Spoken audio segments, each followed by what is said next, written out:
We sort of smear the proteins. In each of these tubes, underneath these microscopes, and inside these mice, Associate Professor Jeff Carroll and his lab techs are searching for a cure for Huntington's disease.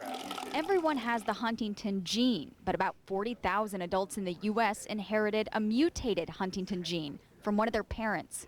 The image on the left shows a normal brain. The image on the right, a brain affected by Huntington's disease. Everyone who inherits the mutant gene, given a long enough lifespan, will develop the disease, and everyone with the disease so far has died of it. The work Jeff does here in the lab is more than just his job. It's his life. This is a picture of his mom, Cindy Carroll.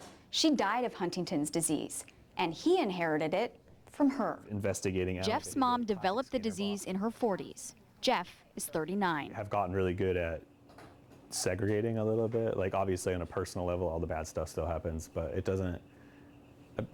really doesn't bleed into my science brain. After he tested positive for the mutation 18 years ago, he left the Army and went back to school to study neuroscience.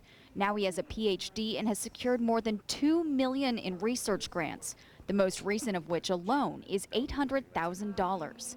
In the lab, right now I'm just getting solutions prepared. They grow cells and implant them in adult mice. When you reduce the levels of that Huntington gene from being expressed in the cell, the cells, like a mutant HD cell, gets better, and mice that you make to genetically mimic Huntington's disease patients get better. But Jeff wants to take the research further, examining what happens to mice born without any Huntington gene at all.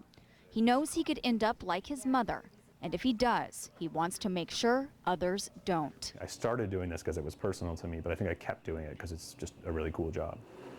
In Bellingham, Joanna Small, Cairo 7 News.